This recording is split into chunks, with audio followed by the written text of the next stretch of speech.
नमस्कार, मैं रवीश कुमार। धूप, कपूर, फूल, अगरबत्ती हो तो प्राइम टाइम देखते समय जला लीजिए। हवन कुंड से आती सुगंध के साथ हम जीन्स और जीन की बात करने जा रहे हैं। यह कोई सामान्य चर्चा नहीं है। आपका ध्यान विषय वस्तु पर केंद्रित रहे, इसलिए वातावरण का निर्माण आवश्यक है। हमारी संस्कृति पर जीन्स का आक्रमण हो चुका है। फटी हुई जीन्स भी हमारे संस्कारों को घायल कर रही है। यह कैसा कपड़ा है जो खुद कटा छटा होकर घायल अवस्था में भी संस्कारों के भारतीय समुच्चय को मूर्छित कर रहा है। कलयुग में हम जितना कलयुग से नहीं डरते, उतना जीन्स युग से डरने लगे।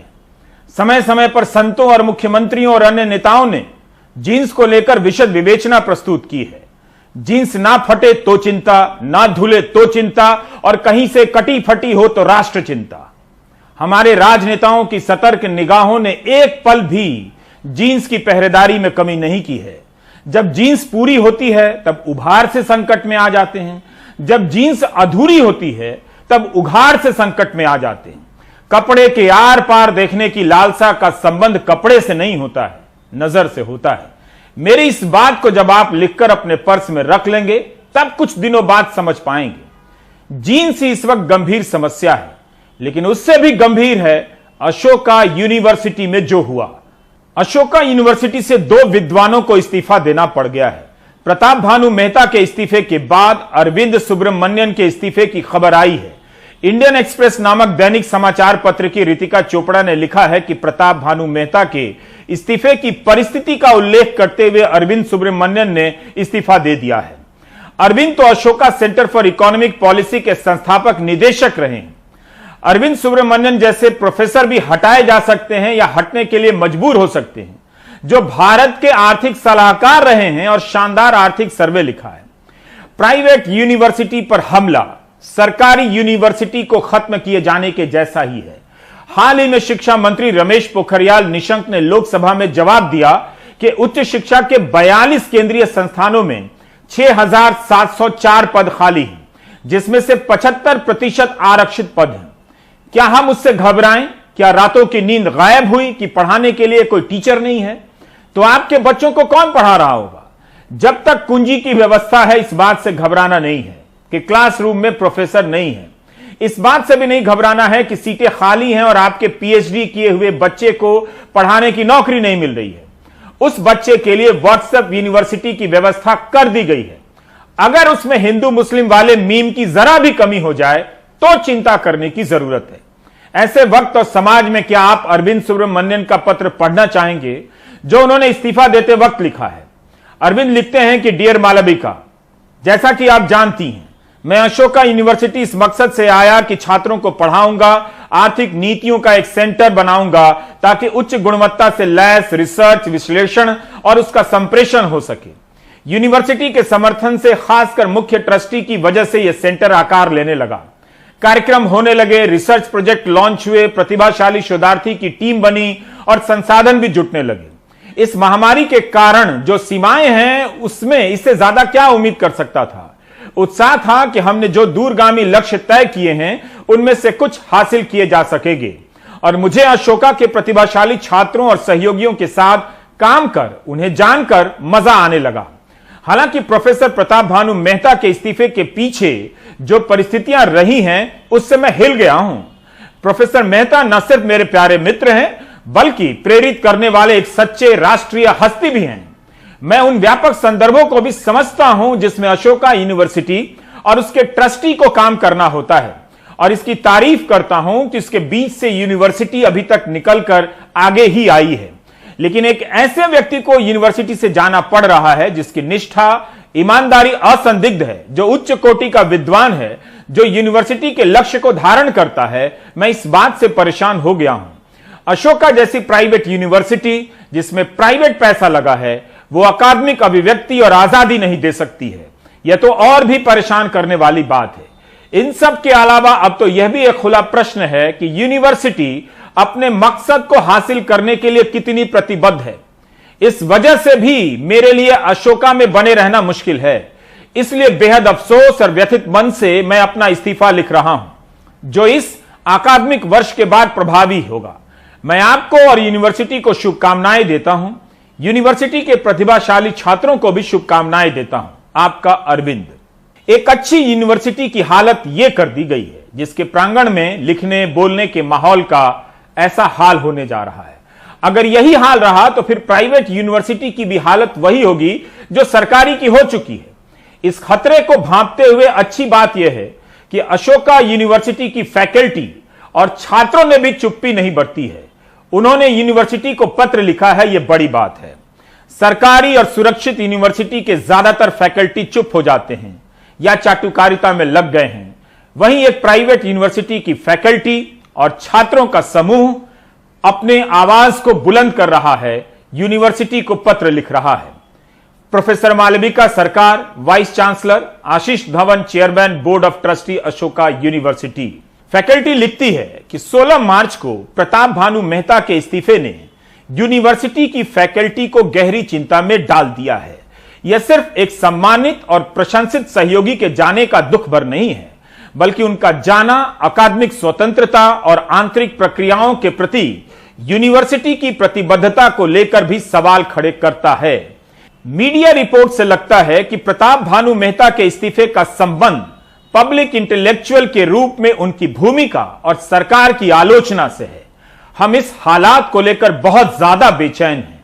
उससे भी ज्यादा बेचैन करने वाली बात यह है कि हमारी यूनिवर्सिटी प्रोफेसर मेहता को हटाने के दबाव में झुक गई या उनके इस्तीफे को स्वीकार कर लिया या उनसे जाने का आग्रह किया गया।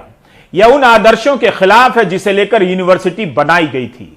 प्रोफेसर मेहता अपने समय में इस यूनिवर्सिटी के वाइस चांसलर रहे हैं। प्रोफेसर मेहता उन आदर्शों के लिए लड़े भी हैं। इस बात से सिहरन पैदा होती है कि भविष्य में और फैकल्टी इसी तरह से हटाए जा सकते हैं। हम यूनिवर्सिटी से आग्रह करते हैं कि वो प्रोफेसर मेहता से अपना इस्तीफा वापस लेने को कहे। हम यूनिवर्सिटी से जानना चाहते हैं कि किसी फैकल्टी को नियुक्त करने या हटाने की आंतरिक प्रक्रिया क्या है। हम प्रोफेसर मेहता के समर्थन में पूरी तरह से हैं।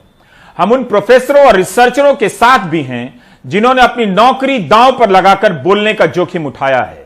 अशोका फैकल्टी, 18 मार्च 2021। एक दिन लड़ना ही पड़ता है। छात्रों ने भी यूनिवर्सिटी को पत्र लिखा है। प्राइवेट यूनिवर्सिटी भी अगर चुप रही तो वो भी खत्म हो जाएगी।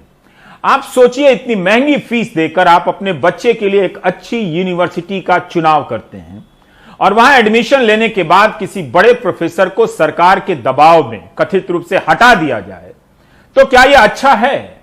अरविंद सुब्रमण्यन ने अपने पत्र में जिन परिस्थितियों का जिक्र किया था उसे अशोका यूनिवर्सिटी की फैकल्टी ने उजागर कर दिया है। वो परिस्थितियां सरकार के खिलाफ बोलने पर एक प्रोफेसर को हटा देने की हैं। विश्व गुरु तो हम बन ही चुके हैं, बस जो प्रोफेसर विश्व भर में पहचाने जाते हैं उनको निकालने हटाने का काम थोड़ा बाकी रह गया था। उन सभी को निकालने की परिस्थिति पैदा करते ही विश्व गुरु को लेकर कोई संदेह की परिस्थिति पैदा नहीं होगी। कम से कम परिस्थितियों की यही इन दिनों स्थिति है। प्रताप भानु मेहता इंडियन एक्सप्रेस में लिखा करते हैं, उनके लेखों में सरकार की नीतियों, मौजूदा दौर की प्रभावशाली राजनीति की आलोचना रहती है, हिंदुत्व की राजनीति की आलोचना रहती है। वे अपने लेख में बताते रहे हैं कि कैसे संस्थानों के कुचलने के साथ साथ संवैधानिक अधिकारों में कमी की जा रही है और व्यक्तिगत स्वतंत्रता खतरे में है। प्रताप सुप्रीम कोर्ट के फैसले की आलोचना से भी नहीं हिचकते और व्यक्तिगत स्वतंत्रता के सवाल से पीछे नहीं हटते हैं। दिल्ली दंगों की चार्जशीट पर कड़ी आलोचना पेश की थी कि कैसे जबरन किसी शत्रु की खोज की जा रही है जबकि उसके खिलाफ सबूत नहीं है। हाल के दिनों में प्रताप का ही एकमात्र लेख बच गया था जिसमें दूसरे नजरिए को व्यापक रूप से देखा जा सकता था। अरविंद जिस परिस्थिति की बात कर रहे हैं, क्या वो परिस्थितियां इन लेखों से बनी हैं? कोई नहीं जानता, बल्कि जानते तो सब हैं, लेकिन जब तक अशोका यूनिवर्सिटी या खुद प्रताप भानु मेहता आकर ना बोलें कि वो परिस्थितियां क्या थीं, उसकी कल्पना ही की जा सकती है। यह किसी भी सत्ता को पसंद नहीं होता है कि लोग आजाद हों। प्रोफेसर मेहता आजाद ख्याली के पैरोकार हैं और वो लोगों को आजाद ख्याल होने में मदद करते हैं। यह बात सरकार को जाहिर तौर पर नागवार गुजरती है और इसीलिए चूंकि प्रोफेसर मेहता का प्रभाव जनता पर किसी भी दूसरे अकादमिक के मुकाबले ज्यादा है और वे एक दुर्लभ बुद्धिजीवी हैं, सरकार की निगाह में वे खटक रहे हैं। लेकिन हमें यह स्पष्ट होना चाहिए, जिन लोगों को सदमा पहुंचा है इस घटना से और जो ये कह रहे हैं कि अशोका विश्वविद्यालय जैसा विश्वविद्यालय भी अकादमिक स्वतंत्रता की रक्षा नहीं कर पा रहा है, उन्हें बहुत स्पष्ट होना चाहिए कि अकादमिक स्वतंत्रता व्यापक स्वतंत्रता का एक हिस्सा भर है। और अगर पूरे देश में चारों तरफ आजादी का ऑक्सीजन घट रहा हो, तो यह कल्पना करना कि आप एक ऐसा अभयारण्य बनाएंगे जहां अकादमिक स्वतंत्रता और बौद्धिक श्रेष्ठता को सुरक्षित रखा जा सकेगा और उसे पैसे के बल पर समाज के अभिजन उपलब्ध कर सकेंगे, यह एक सुंदर छलावा है। इससे यह भी स्पष्ट हो गया है कि पूंजी से यह अपेक्षा करना कि वह मनुष्य के सबसे बड़े मूल्य स्वतंत्रता की रक्षा करने में दिलचस्पी रखेगी, यह भी एक धोखा है। पूंजी की प्रवृत्ति आत्मरक्षा की होती है, आत्मसम्मान की रक्षा की नहीं। इसलिए ट्रस्टीज ने यह बर्दाश्त किया कि उन पर आप यह आरोप लगाएं कि वे कायर हैं, वे सरकार के आगे झुक गए, लेकिन इसकी संभवतः उनको परवाह नहीं है। हमें यह भी समझना चाहिए कि अशोका विश्वविद्यालय जैसे विश्वविद्यालय जो दावा करते हैं कि वे दुनिया के सबसे श्रेष्ठ विश्वविद्यालयों में से एक हो जाएंगे, उनको यह ख्याल रखना चाहिए कि अगर श्रेष्ठता का पर्यावरण और बौद्धिक स्वतंत्रता का पर्यावरण देश और समाज में मौजूद नहीं है, तो उनके यहाँ स्वतंत्रता का बने रहना बहुत ही कठिन है। वे एक ब्रांड जरूर बन जाएंगे, लेकिन वे बौद्धिक प्रश्नाकुलता को पैदा करने की जगह बन पाएंगे, इसमें भारी संदेह है। यह लड़ाई सिर्फ अशोका यूनिवर्सिटी की नहीं है, यूनिवर्सिटी की कल्पना में यकीन रखने वाले हर किसी की है। प्रताप भानु मेहता और अरविंद सुब्रमण्यन को इस्तीफा देना पड़ रहा है, किसी को फर्क नहीं पड़ रहा। यह बताता है कि पेट्रोल अभी 150 रुपए लीटर बिक सकता है। इस तरह से भी देखिए, भारत के लाखों छात्र खराब यूनिवर्सिटी को झेल रहे हैं, बिना गुरु के क्लासरूम में जा रहे हैं, वहां पर 2 प्रोफेसर इस्तीफा देकर चले ही गए तो उन्हें क्या फर्क पड़ेगा, व्हाट्सएप यूनिवर्सिटी तो है ही। वैसे पढ़ना चाहिए, क्योंकि यह सवाल 2 प्रोफेसर के चले जाने का नहीं है। ऐसी घटनाओं से अच्छे शिक्षकों पर भी असर पड़ेगा, उनके पढ़ाने की शैली और खुलेपन पर असर पड़ेगा। वैसे भी अच्छे शिक्षक किसी भी संस्थान में कम ही होते हैं। अगर उन्हें लगने लगे कि यही आज का माहौल है, तो पढ़ाई को सिलेबस में समेट कर चलते बनेंगे। कोई प्रोफेसर कैसे पढ़ाए, क्या लिखे, किस पर लिखे, ना लिखे, उनके लिए यह सब तय करना उसी तरह से है जैसे लड़कियों के लिए कपड़े तय करना, जीन्स तय करना। मैं एक दिन राजस्थान से जयपुर से आ रहा था, लेकिन जहाज में जब बैठा था तो मेरे पड़ोस में बगल में एक बहन जी बैठी थी, और बहन जी बैठी थी तो बातचीत हुई, बाबा की बगल में बैठी है। लेकिन मैं जब उनकी तरफ देखा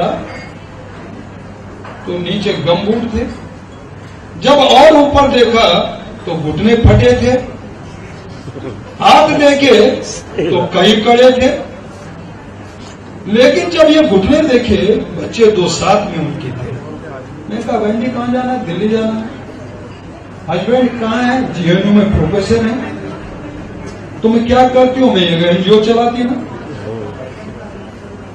एनजीओ चलाती है, घुटने फटे दिखते हैं, समाज के बीच में जाती हो, बच्चे साथ में हैं, क्या संस्कार दो?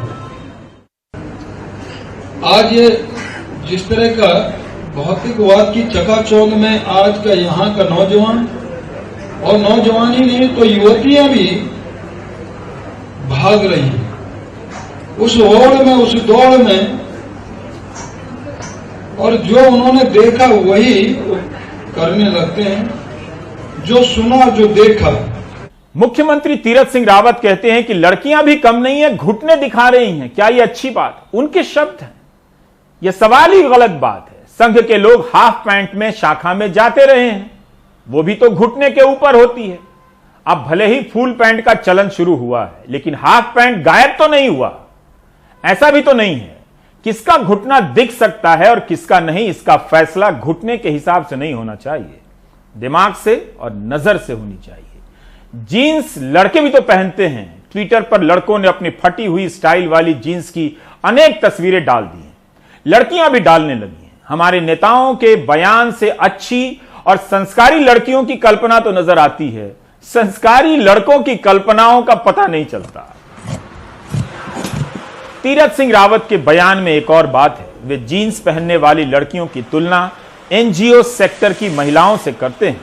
पहाड़ों में या कहीं भी बहुत से सैलानी जीन्स पहनकर आते हैं, आती भी हैं। उनके जीन्स पहनने का उदाहरण नहीं दिया, एनजीओ सेक्टर की महिलाओं के कपड़े की बात की। अब आपको समझना है कि हमला जीन्स पर हो रहा है या एनजीओ पर हो रहा है। आप जानते हैं कि एनजीओ सेक्टर का अपना रोल रहा है, उसके रोल से बहुतों को दिक्कत है, इसलिए फंड बंद करने के बाद अब उनके कपड़ों पर नजर है। जीन्स का जीन से कोई संबंध नहीं होता। संस्कार का संबंध अगर कपड़ों से होता तो खादी पहनने वाले नेताओं की ईमानदारी पर जनता जान लुटा देती। नेताओं को भी चुनाव के समय जनता के बीच कुछ लुटाने की जरूरत नहीं पड़ती। अगर आप सोच रहे हैं कि जीन्स को लेकर संस्कारी विचार केवल बीजेपी के नेताओं के हैं तो गलती करेंगे। समय समय पर ऐसे महान विचारक हर दल के बीच से निकल आते हैं, पर यहां एक मुख्यमंत्री की बात हो रही है।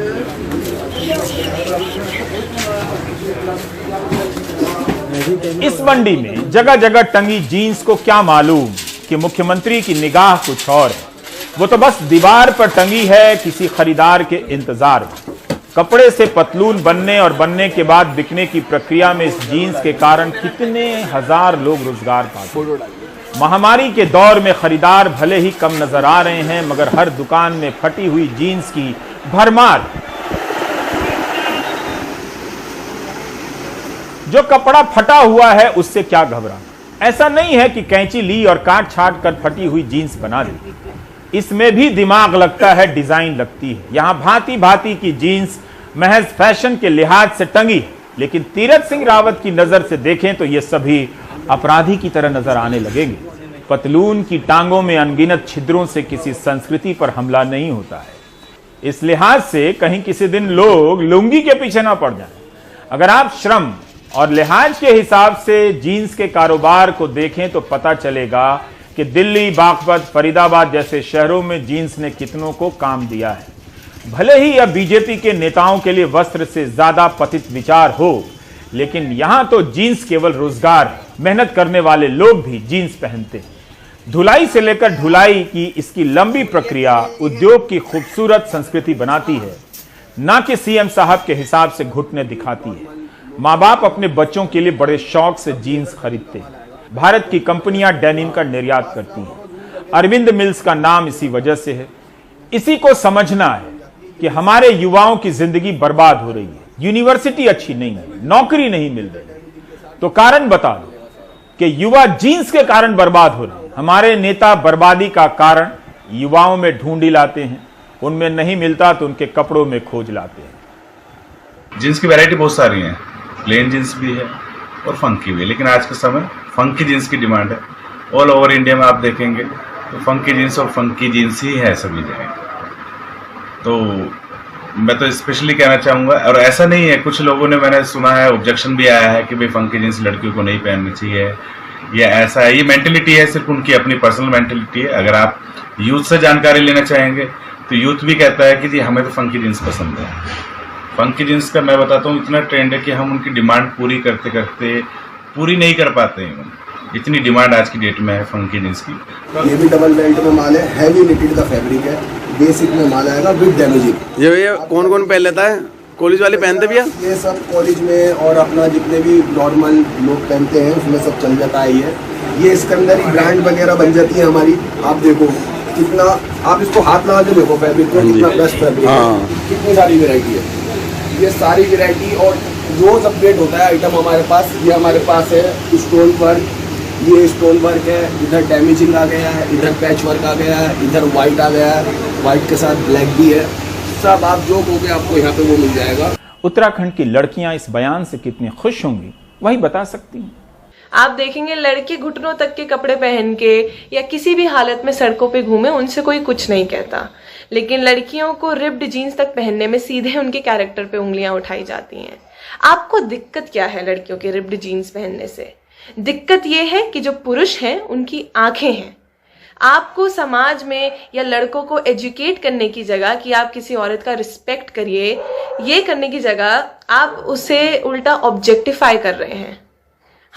इससे तो हमने बहुत ज़्यादा बेहतर हम उम्मीद रखते हैं अपने पॉलिटिकल लीडर्स से, और आशा करते हैं कि वो ये समझें कि कौन क्या पहन रहा है उसके कैरेक्टर्स या उसके मॉरल्स को डिफाइन नहीं करता है। आपकी युवा पीढ़ी, आपकी लड़कियां आपके देश का नाम रोशन कर रही हैं हर फील्ड में, चाहे आप क्रिकेट देख लीजिए, आप बैडमिंटन देख लीजिए, आप इंजीनियर्स देख लीजिए, डॉक्टर्स देख लीजिए, हर फील्ड में लड़कियां कहीं भी लड़कों से किसी भी फील्ड में कम नहीं है। लेकिन फिर भी आज भी उन्हें उनके कपड़ों के लिए ऑब्जेक्टिफाई किया जाता है कि वो क्यों ना पहने, क्यों उनकी पसंद नापसंद के ऊपर अभी भी उंगलियां उठाई जाती हैं। मैं बस यही बोलना चाहूंगी कि अपने लीडर्स से कि आपको तो युवा पीढ़ी को प्रेरित करना चाहिए कि वो आगे बढ़े, अपने देश का नाम रोशन करें, ना कि सिर्फ उनके कपड़ों के लिए उन्हें ऑब्जेक्टिफाई करा जाए। यौन हिंसा यानी लड़कियों के साथ छेड़खानी से लेकर बलात्कार, मारपीट जैसी अनेक प्रकार की घटनाओं का दोष लड़कियों पर मढ़ने की आदत रही है। एक बार डेनिम जींस ही इस यौन हिंसा के खिलाफ लड़ाई का प्रतीक बन गई, भारत में नहीं बल्कि कहीं और। 1992 में इटली में एक 18 साल की लड़की के साथ 45 साल के उसके ड्राइविंग कोच ने बलात्कार किया। कोच को जेल हुई, मगर कुछ सालों बाद उसके वकीलों ने दलील दी कि यह रेप नहीं था, लड़की की सहमति थी। कोर्ट ने सजा पलट दी कि जिसने जीन्स पहनी हो उसकी मदद के बगैर जीन्स उतारी नहीं जा सकती, इसलिए लड़की ने हामी भरी होगी, बलात्कार का केस नहीं हो सकता। ऐसा ही एक केस इटली में ही 1960 के दशक में आया था, जब इसी दलील के चलते बलात्कार के केस को खत्म कर दिया गया। 1999 के इस फैसले के बाद इटली की महिला सांसदों ने जीन्स पहनी और संसद के बाहर प्रदर्शन किया। उनके पोस्टरों पर लिखा था jeans the alibi for rape. उन्होंने कहा कि हम तब तक जीन्स पहनेंगी जब तक ये फैसला वापस नहीं होगा। ये प्रदर्शन अमेरिका और अन्य देशों में भी हुआ। इटली की महिला सांसदों ने कम से कम जीन्स पहनकर एक स्टैंड लिया और कहा कि जब तक उस बलात्कारी को दोष मुक्त करने का फैसला वापस नहीं होगा वे संसद में जीन्स पहनेंगी। डेनिम डे की जरूरत भारत में भी है, बल्कि आज ट्विटर पर बहुत सारे लोग एक प्रकार से डेनिम डे ही मना रहे हैं। डेनिम जींस की तरह तरह की तस्वीरें डाल रहे हैं। आपको यकीन ना हो तो denimdayinfo.org जाकर डेनिम डे की वेबसाइट पर देखिए। इस पर लिखा है कि 24 अप्रैल 2019 के डेनिम दिवस के दिन 1 करोड़ से अधिक लोगों ने जीन्स पहनी। यौन हिंसा को रोकने और जागरूकता फैलाने के लिए यह सबसे पुराना और अकेला अभियान है अपनी तरह का, इतिहास में अपनी तरह का। डेनिम डे के दिन सांसदों, विधायकों, अधिकारियों, छात्रों, आम नागरिकों से कहा जाता है कि वे जीन्स पहनकर आएं और यौन हिंसा को लेकर फैले हुए भ्रमों के खिलाफ प्रदर्शन में शामिल हों। पूरी दुनिया में यौन हिंसा का बचाव इन तर्कों से किया जाता रहा है कि पीड़िता ने कपड़े क्या पहने थे। अपराध के कारण अपराधी में नहीं, पीड़िता में खोजा जाता है। डाकुओं के लिए कभी नहीं कहा जाता कि बैंक में रुपए क्यों रखे थे, लेकिन लड़कियों के लिए कहा जाता है कि कपड़े ऐसे क्यों पहने थे। जीन्स को लेकर दुनिया भर में शोध हुए हैं और हो रहे हैं। 19वीं सदी में अमेरिका में खेतों खदानों में काम करने वाले मजदूरों के लिए जीन्स का चलन शुरू हुआ। जाहिर है काम करते करते जीन्स फट जाया करती होगी और फटी हुई जीन्स फैशन का हिस्सा बन जाया करती होगी। यह किताब हो सके तो पढ़िएगा, मैंने अभी नहीं पढ़ी है, लेकिन यूनिवर्सिटी कॉलेज लंदन में पढ़ाने वाले एंथ्रोपोलॉजिस्ट डैनियल मिलर ने लिखी है, blue jeans the art of the ordinary. इस किताब की काफी चर्चा है। डैनियल मिलर का कहना है कि कपड़ों में जीन्स जितना कुछ भी पर्सनल नहीं है, जीन्स शरीर का हिस्सा बन जाती है। डैनियल मिलर ने इस किताब में जीन्स को लेकर सामाजिक संबंधों, जीवन, फैशन, एक सामान्य जन के संघर्ष की दास्तान को दर्ज किया है। भारत में भी इस तरह का अध्ययन किसी ने किया होगा या किया जाना चाहिए कि जीन्स पहनने वाला किस तरह के सामाजिक मानसिक द्वंद्व से गुजरता है। आप भी बताइए, जरूरत के लिए पहनता तो है मगर सामाजिक तौर पर सहज होता है क्या? रिश्तेदारों के घर जाता है या शादी ब्याह के रिश्ते में लड़की जीन्स पहनकर जाती है। इसका कारण मुख्यमंत्री तीरथ रावत जैसी सोच है या कुछ और? हम आज बात करेंगे ऋत्विका मिश्रा से, जो फैशन, पहनावे और वेशभूषा के इतिहास पर शोध करती हैं। Ritvika centre for studies in social sciences Calcutta में टेक्सटाइल के इतिहास पर काम कर रही हैं और विजुअल स्टडीज की रिसर्चर हैं। ऋत्विका, हमारा पहला सवाल यही है जो हमारे उत्तराखंड के मुख्यमंत्री ने जीन्स को लेकर कहा है, कटी फटी जीन्स को लेकर कहा है, लेकिन फिर भी हम मानकर चलते हैं कि ऐसा कहने वाले, सोचने वाले तीरथ सिंह रावत अकेले तो नहीं हैं। बहुत से लोग और नेता जब ये बयान देते हैं तो ये समझते हैं कि बहुत से घरों में ये बात पसंद की जाएगी कि हाँ, लड़कियों पे लगाम लगाना जरूरी है, उनके कपड़ों पर बोलकर कोई गलत नहीं किया, ऐसा समाज है, ये हमें स्वीकार करना चाहिए।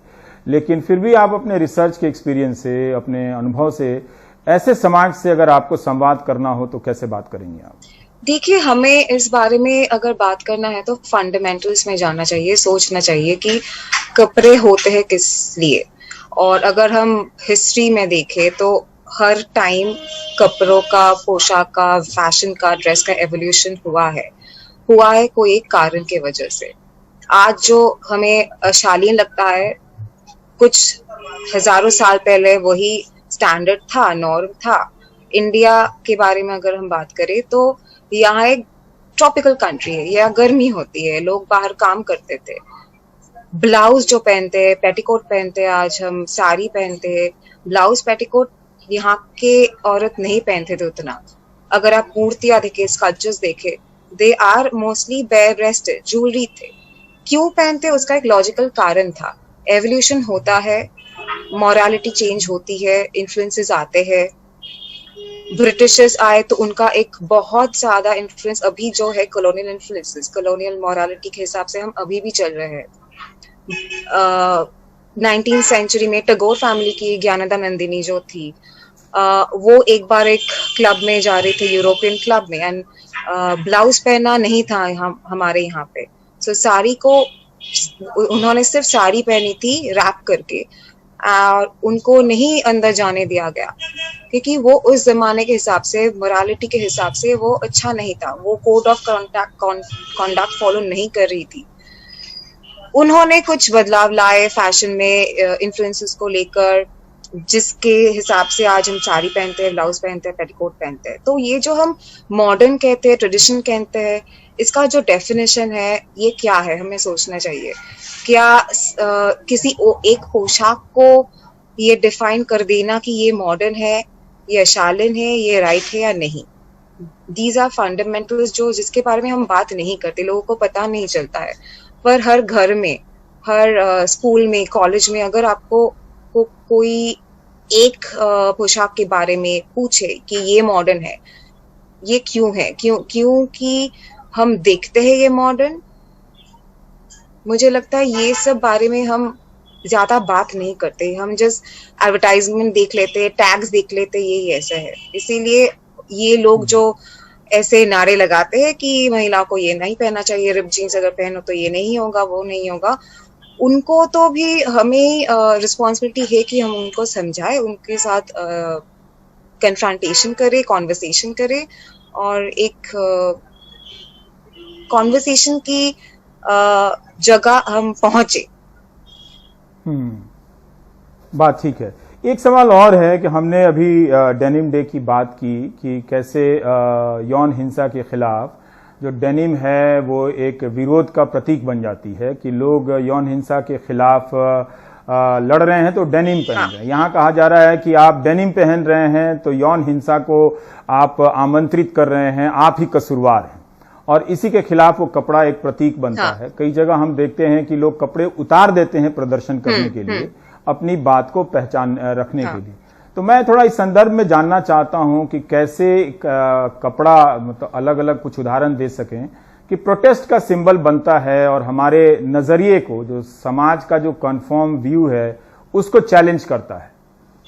जी हाँ, इसके बारे में बहुत सारे, लाइक डेनिम डे आज अगला महीना अप्रैल है, एंड वही सेक्सुअल असॉल्ट के अवेयरनेस के महीने हिसाब से सेलिब्रेट करते हैं, हम पालते हैं। तो वो डेनिम डे के हिसाब से मुझे एक और इंसिडेंट और प्रोटेस्ट जो था 1960s में, कि पहले डेनिम जो symbol as a protest kind of came out from the African American community से, क्योंकि अफ्रीकन अमेरिकन कम्युनिटी में जो लेबर सेक्शन थे वो ज्यादातर वो डेनिम्स, ओवरऑल्स पहनते थे, काम करते थे माइंस में एज लेबरर।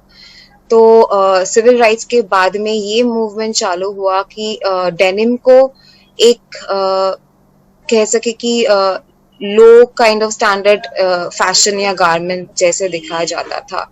तो मेन, विमेन, महिलाएं, पुरुष सभी कोई वो डेनिम को कॉन्शियसली पहनने लगे बाहर, कि सोसाइटी के बाहर जब वो जा रहे थे नॉर्मल काम में, दफ्तर में, क्योंकि उनका वही चाहत थी कि वो डेनिम को सिर्फ एक मजदूर ऑप्रेस्ड टाइम या जमाने का रिमाइंडर हिसाब से ना देखे। वो एक इट वाज नॉट, वो एक कोई एक दिन का प्रोटेस्ट नहीं था, पर वो एक कॉन्शियस डिसीजन था पूरा कम्युनिटी के हिसाब से कि वो डेनिम को जैसे दिखाया जाता है, जैसे लोग देखते हैं व्हाइट सुप्रीमेसिस्ट क्लास और रूलिंग क्लास जैसे देखते हैं, उसको नकारने के लिए। और इस बारे में मैं एक और बात कहना चाहती हूँ कि डेनिम पैंट्स, पोशाक जो भी है हम महिलाएं पहनते हैं, पर्सनली मुझे ये भी लगता है कि हम महिलाओं के कपड़ों, डेनिम, व्हाटएवर, सभी को फंक्शनल नहीं देखते हैं। हम जो जीन्स पहनते हैं, हम जो डेनिम पहनते हैं, यहाँ पे जो पॉकेट्स होते हैं, पॉकेट्स महिलाओं के कपड़े में नहीं होता है, क्योंकि महिलाएं काम नहीं करती थी पहले, और नहीं किसी ने भी सोचा था कि उनको भी फोन्स रखना होगा, कीज रखना होगा। आज भी मशहूर जो कंपनियां हैं, 4,000, 5,000, 10,000 की शायद डेनिम्स या ड्रेसेस बिक रहे हैं, पर उनका पॉकेट्स अगर आप देखेंगे तो बहुत ही छोटा है, आप अपना पूरा हाथ भी नहीं डाल सकते उन पे। तो हमें शायद इन बारों में भी बात करना है कि महिलाओं की जो पोशाक है वो भी एक पॉलिटिक्स है, उसके बारे में भी एड्रेस करना चाहिए हमें।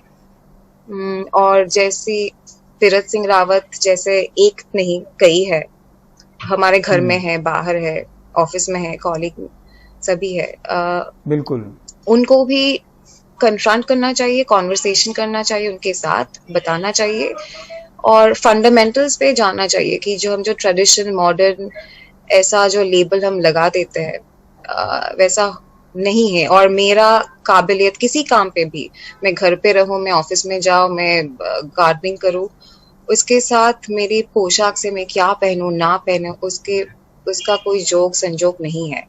मेरी काबिलियत है, मेरी जो काम है उसके साथ, वो जो मैं कर रही हूँ। बहुत बहुत शुक्रिया ऋत्विका मिश्रा जानकारी देने के लिए। Thank you.